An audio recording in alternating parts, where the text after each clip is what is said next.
Assalamualaikum warahmatullahi wabarakatuh. Selamat pagi anak-anak. Berjumpa lagi dengan Pak Wahab. Pada pertemuan kita kali ini kita akan belajar SKI, Sejarah Kebudayaan Islam, dengan tema meneladani kepemimpinan Khulafaur Rasyidin. Sebelum kita memulai pembelajaran, mari kita membaca suratul Fatihah terlebih dahulu dengan harapan semoga ilmu yang kita dapatkan nanti dapat membawa manfaat. Al-Fatihah.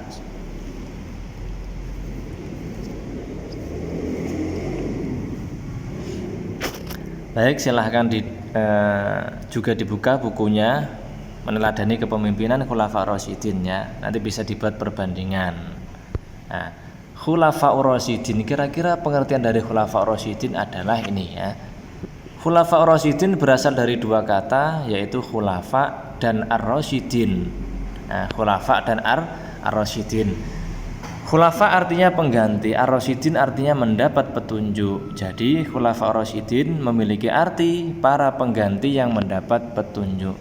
Kira-kira kenapa ya pemimpin terus juga pengganti ini? Nah, ini kira-kira para pengganti yang mendapatkan petunjuk ya. Ini pengganti tentunya ada yang diganti. Kenapa ya kira-kira? Nah, perlu diketahui bahwa khulafa ar-rasyidin itu adalah para pemimpin pengganti setelah Rasulullah. Jadi ketika Rasulullah itu sudah masih hidup dulu ya, itu semua kepemimpinan itu dipimpin oleh Rasulullah. Jadi apapun permasalahannya dan apapun yang dihadapi oleh kaum muslimin itu semuanya kembali kepada Rasulullah, karena Rasulullah adalah seorang pemimpin. Kemudian ketika Rasulullah itu sudah meninggal ya, barulah mereka itu mencari seorang pengganti, seorang pemimpin pengganti agar semua permasalahan itu dapat kembali kepada seorang pemimpin tersebut. Dan umat Islam, kemajuan umat Islam itu juga ada yang mengatur, makanya dinamakan dengan Khulafaur Rasyidin ya, yang artinya seperti ini tadi, artinya para pengganti yang mendapat petunjuk. Maksudnya para pengganti itu adalah pemimpin pengganti ya. Nah, kemudian Khulafaur Rasyidin itu ada 4. Nah, ini yang pertama adalah Abu Bakar As-Siddiq, yang kedua Umar bin Khattab, yang ketiga Utsman bin Affan, yang keempat adalah Ali bin Abi Thalib ya. Khulafaur Rasyidin ini ada 4 ini ya. Jadi selain 4 ini bukan Khulafaur Rasyidin, sebutkan Khulafaur Rasyidin ya, itu sampai sebutkan 4 ini ya. Ya. Ada Abu Bakar, Umar, Utsman dan Sayyid Ali ya, 4 ini ya.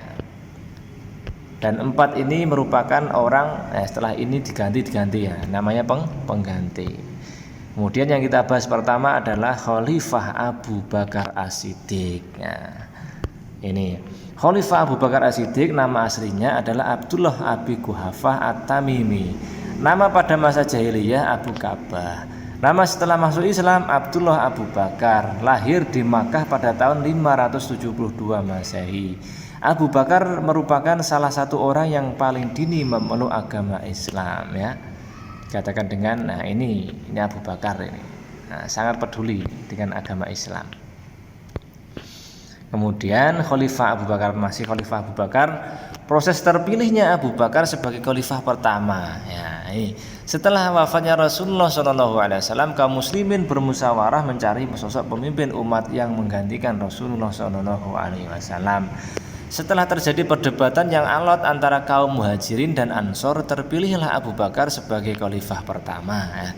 Ini ada alasan-alasan ini kenapa Abu Bakar yang dijadikan khalifah pertama. Ini ya, di antara alasannya saya sebutkan ya, nanti selainnya silahkan dicari sendiri nanti. Jadi gini, alasan memilih Abu Bakar itu karena dulu saat Rasulullah sudah sakit ya, Rasulullah itu memanggil Abu Bakar untuk menjadi imam, pengganti imam sholat berjamaah dengan para sahabat. Itu diantara alasan para sahabat itu memilih Abu Bakar sebagai khalifah atau pemimpin atau pengganti Rasulullah. Nah itu nanti tentunya ada alasan-alasan yang lain, silahkan dicari nanti di buku. Karena nanti di akhir ini ada tugas ya. Bisa dicari di buku SKI ataupun browsing ya, ada. Nah, itu. Kemudian prestasi-prestasi yang telah diraih oleh Abu Bakar ada 3 ini. Yang pertama adalah memerangi kaum murtad. Yang kedua kodifikasi Al-Quran. Kodifikasi itu adalah mengumpulkan dan menulis, membukukan ya, mengumpulkan dan membukukan Al-Quran itu kodifikasi. Yang ketiga adalah perluasan wilayah. Yang kita bahas pertama adalah memerangi kaum murtad ini. Nah ini Khalifah Abu Bakar As-Siddiq, masih Khalifah Abu Bakar As-Siddiq. Prestasi yang pertama tadi adalah memerangi kaum murtad. Nah, dengan pendekatan secara damai, sebagian suku kembali tunduk kepada kaum Islam. Namun sebagian lain enggan untuk berdamai, bahkan memilih berperang. Gerakan perang tersebut dipimpin oleh orang-orang yang mengaku nabi palsu. Di antaranya adalah Aswad Al-Ansi, Tulaihah bin Khuwailid Al-Asadi, Malik bin Nuwairah, dan Musailamah Al-Kadzab. Ini diantara orang-orang yang mengaku sebagai nabi palsu. Kan sudah dikatakan ya bahwa Nabi Muhammad merupakan nabi terakhir. Setelah Nabi Muhammad tidak ada nabi lain. Nah ini kok ada nabi, orang-orang yang mengaku sebagai nabi palsu. Nah, ini orang-orangnya seperti ini namanya. Nah itu. Jadi yang pertama tadi memerangi kaum murtad itu maksudnya seperti ini Abu Bakar itu. Karena ada orang-orang yang mengaku nabi palsu karena sama Abu Bakar diperangi. Nah, sebetulnya ketika proses penyebaran agama Islam pada masa Abu Bakar ini, Abu Bakar lebih menekankan dengan cara berdamai, tidak dengan cara berperang. Nah, itu yang ditekankan oleh Abu Bakar. Jika kecuali ketika ada orang yang mengaku nabi palsu, baru sama Abu Bakar diperangi. Ya, karena ya memang salah itu, maka dari itu sama Abu Bakar diperangi. Selanjutnya prestasi yang kedua yaitu kodifikasi Al-Quran, mengumpulkan dan membukukan Al-Quran. Ide kodifikasi Al-Quran berdasarkan saran dari Umar bin Khattab yang saat itu menjadi penasihat utama Khalifah Abu Bakar As-Siddiq. Abu Bakar sebagai pemimpin, Sayyidina Umar atau Umar bin Khattab sebagai penasihat. Kodifikasi Al-Quran dilaksanakan agar tidak ada wahyu yang hilang dan mempermudah persebaran dakwah. Pelaksanaan penulisan dan pengumpulan ayat dipimpin oleh Zaid bin Sabit. Yang bagian menulis ini ya, penulisan mushaf itu semua ya, penanggung jawabnya yang menulis itu Zaid bin Sabit ya. Setelah dikumpulkan, jadi dulu pada masa Rasulullah itu Al-Quran belum ada yang dibukukan ya. Belum ada yang dibukukan seperti sekarang, itu belum ada. Jadi dulu pada masa Rasulullah itu Al-Quran itu ditulis di batang-batang pohon, pelepah kurma, kulit-kulit binatang ya, batu-batuan dan seperti itu memang dulu tuh. Nah, terus kemudian banyak sahabat yang telah hafal Al-Quran. Nah, zaman Rasulullah itu masih banyak sahabat yang hafal Al-Quran, banyak. Bahkan sedikit sekali sahabat itu yang tidak hafal Al-Quran itu sedikit. Rata-rata itu hafal semua loh. Itu pada masa Rasulullah. Jadi tidak khawatir Al-Quran itu akan hilang. Kemudian ketika Rasulullah itu sudah wafat, sudah meninggal, nah pada masa Abu Bakar ini, karena mungkin ada kekhawatiran Al-Quran itu akan hilang, makanya dilakukan pembukuan. Dan yang menulis adalah Zaid bin Sabit. Tentunya ada alasan-alasan yang lain, nanti bisa dicari lagi nih, masih banyak ini ya. Kodifikasi Al-Quran. Yang ketiga adalah perluasan wilayah Islam. Dalam memperluas wilayah, Abu Bakar As-Siddiq selalu menekankan kepada para panglimanya untuk mengutamakan pendekatan damai daripada berperang ya. Ini ya. Yang lebih diutamakan adalah pendekatan secara damai, tidak berperang. Nah, itu Abu Bakar itu sangat lemah lembut beliau itu. Tidak menggunakan sistem kekerasan. Sama dengan Rasulullah.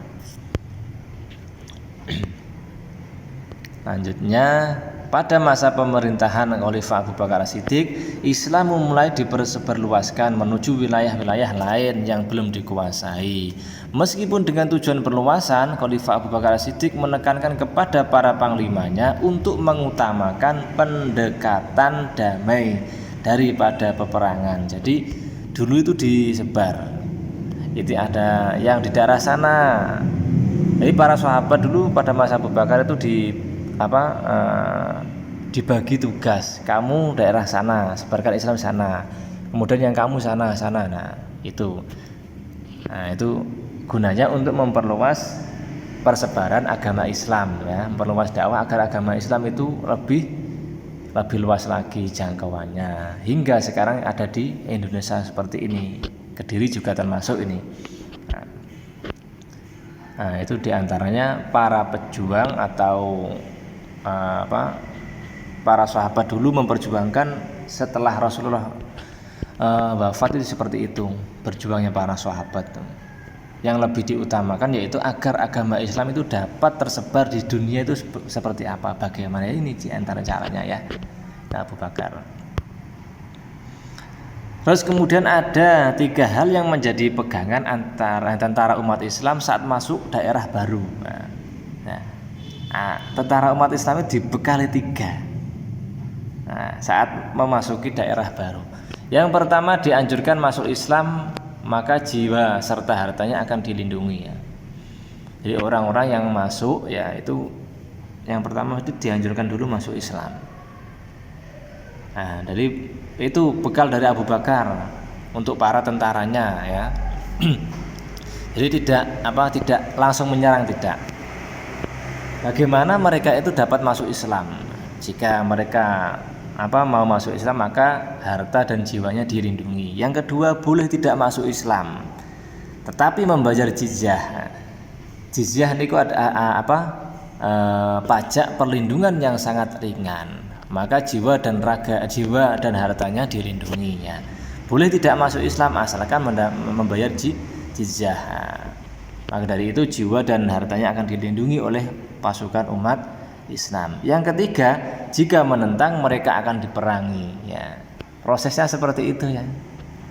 Jadi ada proses-proses, tahapan-tahapan agar mereka itu dapat menerima agama Islam. Jadi tidak langsung diperangi, ya. Apalagi berteriak-teriak seperti yang saat ini sudah semakin marak, ya. Nah, zaman dahulu tidak seperti itu, ya. Karena Abu Bakar itu merupakan orang yang dekat dengan Rasulullah, ya, seperti ini, meniru Rasulullah seperti gaya Rasulullah juga seperti itu. Jadi ada tahapan-tahapan, tidak langsung diperangi, ya. Itu adalah Khalifah Abu Bakar. Sekarang selanjutnya latihan. Nah, ini ada 3 soal yang perlu kalian kerjakan, yang harus kalian kerjakan, ya. Nanti dikerjakan di buku tulis, ya. Soal yang pertama, jelaskan pengertian Khulafaur Rasyidin. Tadi sudah dijelaskan sama Pak Wahab.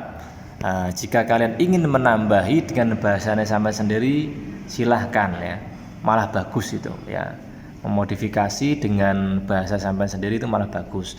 Yang kedua, jelaskan menurut pendapatmu apa alasan bahwa Abu Bakar As-Siddiq layak dipilih menjadi khalifah setelah sepeninggal Rasulullah SAW.